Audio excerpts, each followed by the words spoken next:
Bonjour, bienvenue dans l'atelier créa de Planète Art. Aujourd'hui, on se retrouve avec Audrey qui va nous montrer comment réaliser une aquarelle originale sur un rondin de bois.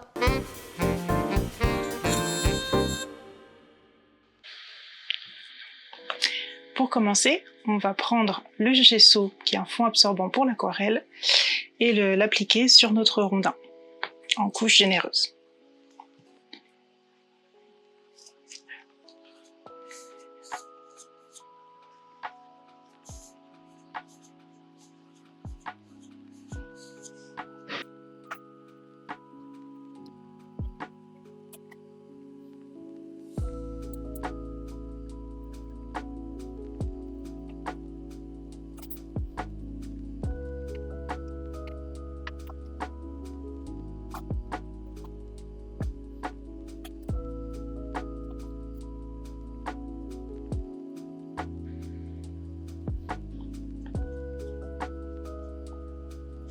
Ce fond aquarelle est un produit de la marque Schmincke. Il a un fond très grossier. Vous voyez, on peut voir qu'il est très épais et qui permet du coup de faire un grain qu'on appelle torchon dans les papiers aquarelles.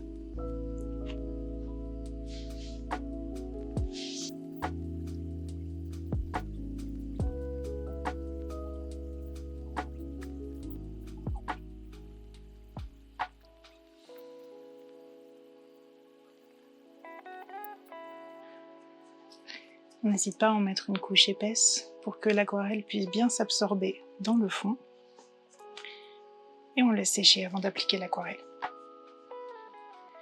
Une fois que c'est sec, on devrait avoir une texture assez agréable, avec des petits coups de pinceau, mais moi je trouve ça sympa, et prête à accueillir l'aquarelle. Du coup, pour le début, on va recopier le dessin que j'ai fait avec du papier transfert. Donc là, c'est un papier transfert graphite en grande feuille. J'ai pas besoin de tout.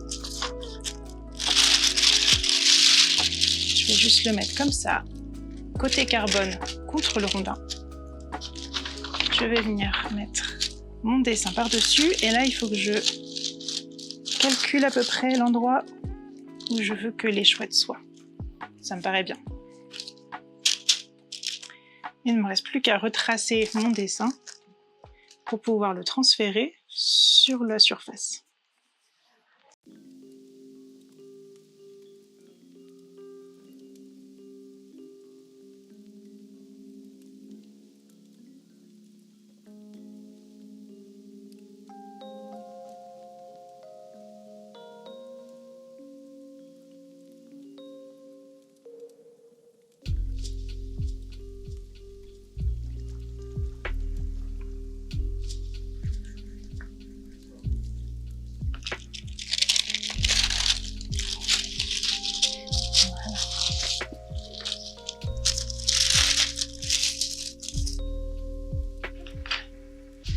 Mon dessin est bien transféré.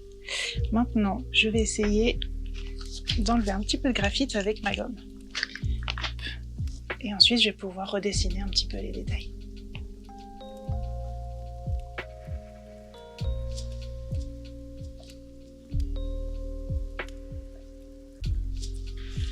Petite astuce, si le carbone se voit trop, vous pouvez toujours rajouter une petite couche de gesso dilué, histoire d'alléger un petit peu le trait. Ça rendra mieux ensuite quand on fera l'aquarelle. Pour l'aquarelle, je vais utiliser deux pinceaux, des pinceaux Casaneo de chez Da Vinci, donc un pinceau à la vie numéro 2, et un pinceau rond tout simple, numéro 4. Celui-là me servira à faire les détails.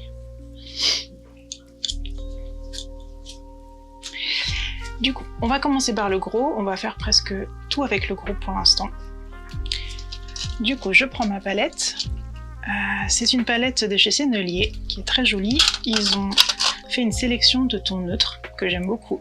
Et du coup, on va utiliser juste celle-là. Je trouve que les tons doux vont bien aller avec les petites chouettes. Alors, pour commencer, je vais faire les ombres. Donc on va partir dans une couleur froide, on va prendre un gris un peu bleu. Chez Sennelier, c'est la couleur 707 et c'est le gris froid.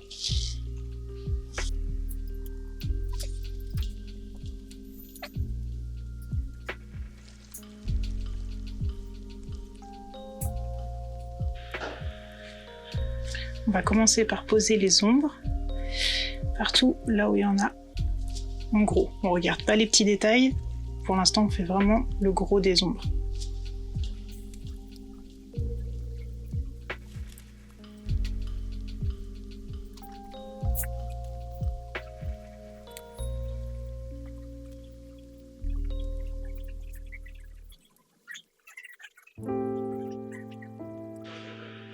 Une fois qu'on a nos ombres, on laisse sécher un petit instant.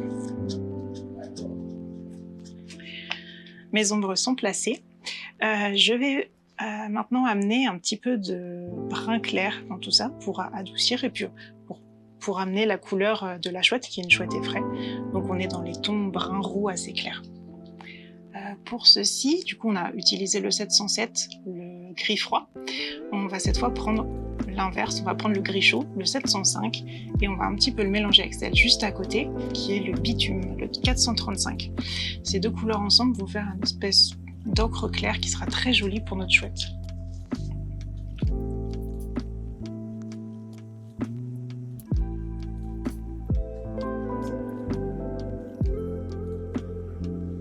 Donc le bitume vient ajouter de la couleur dans le gris chaud, mais je vais garder quand même cette jolie couleur pastel du gris chaud. Ensuite, pour la couleur, j'aimerais que certains endroits se diffusent un peu plus que d'autres. Vous voyez, quand on ne met pas d'eau, ça nous fait des marques très marquées. Et j'aimerais que certains coups de pinceau soient un peu plus diffus. Donc je vais ajouter de l'eau claire à l'endroit où je veux que ça soit diffus. Ici, un petit peu ici.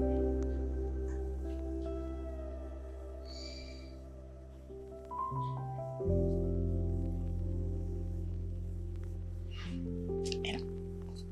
Ensuite, je reviens avec ma couleur et on est parti.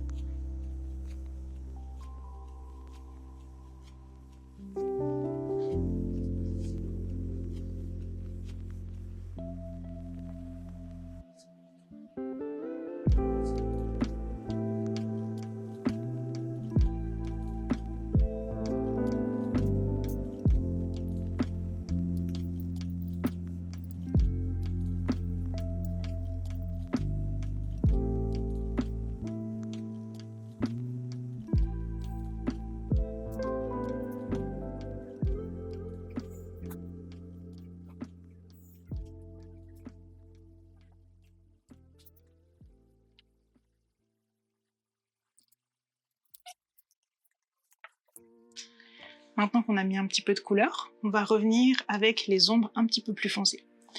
Donc pour ça, je vais utiliser sur ma palette le 707 gris froid et le 703 qui est un gris de peine pour le foncer un petit peu.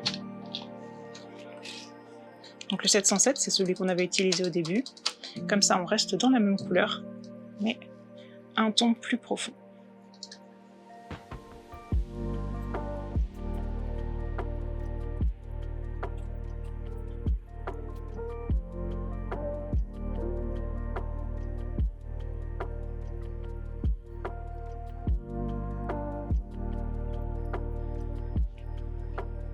Ici, je l'utilise pour essayer de faire ressortir les petits bébés par rapport à la mère. Essayez qu'on ait un trait un peu plus foncé qui les sépare bien pour qu'on comprenne.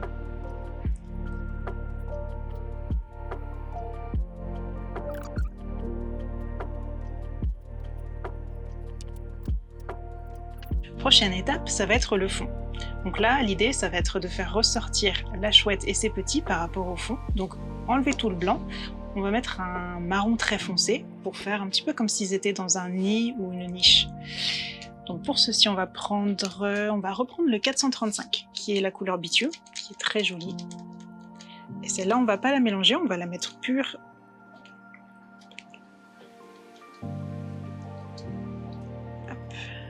sur l'image.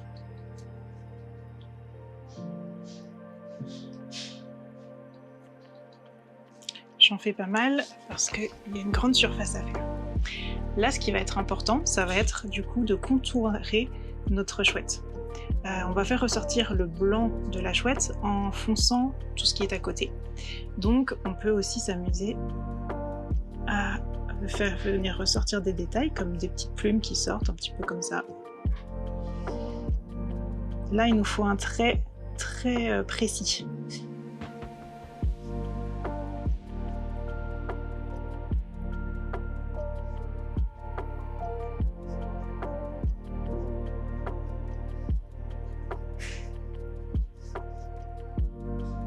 Une fois que le contour est fait, c'est plus facile, on n'a plus qu'à remplir.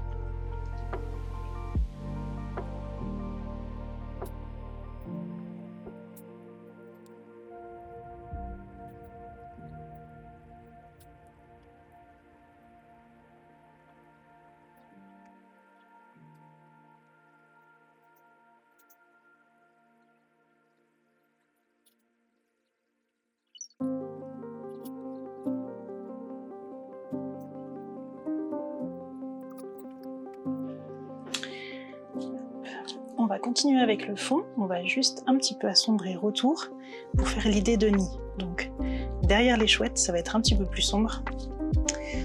On reprend le bitume. On va ajouter une couleur un petit peu plus sombre dedans, qui va être le 443, que je le retrouve, celui-là, l'avant-dernier. Donc qui est un gris un peu plus sombre.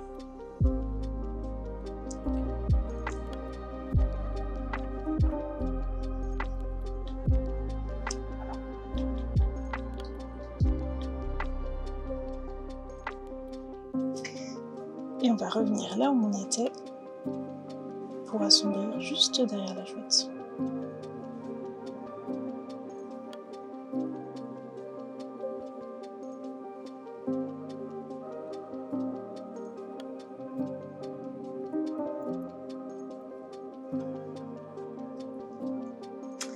C'est là qu'on peut s'amuser un petit peu avec la texture du gesso qu'on a mis. Et faire comme un petit nid.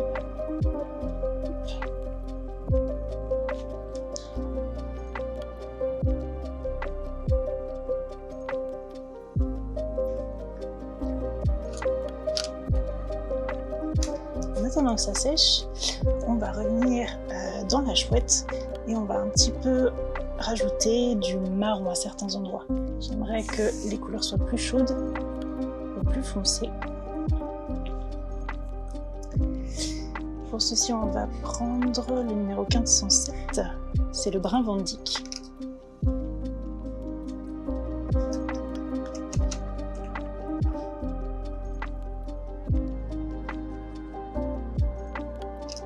C'est un marron qui est beaucoup plus rouge chez Sennelier. On va revenir renforcer les brins clairs qu'on avait fait avant avec cette couleur.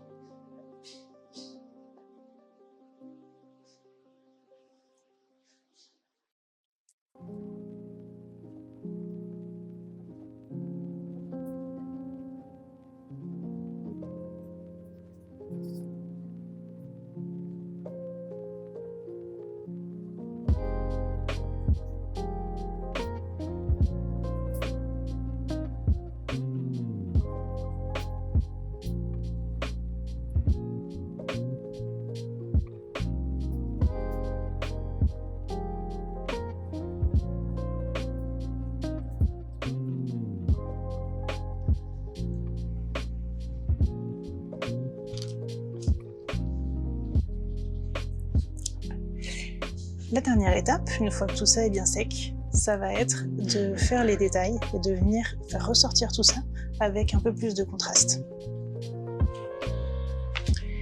L'étape des détails, la plus importante, on va la faire avec du sépia naturel, donc la couleur 443. On reprend toujours un petit peu les mêmes couleurs, histoire d'avoir une harmonie dans le dessin. Celle-là, c'est la plus foncée que j'ai. Donc elle va nous servir à faire les yeux de la chouette, des petits et à faire ressortir certains détails dans son plumage.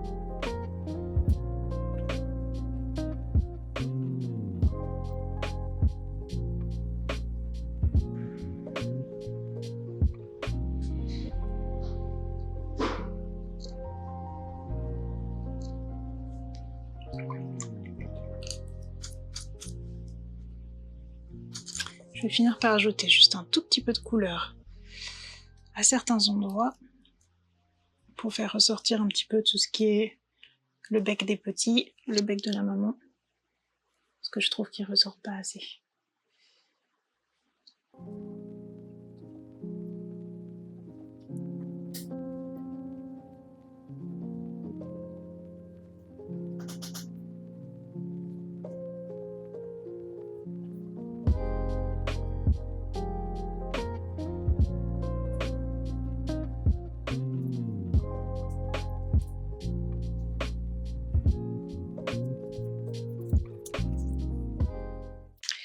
Donc voilà ce qu'on peut faire avec le gesso aquarelle. Ce qui est sympa avec ce fond d'aquarelle, c'est qu'on peut le faire partout.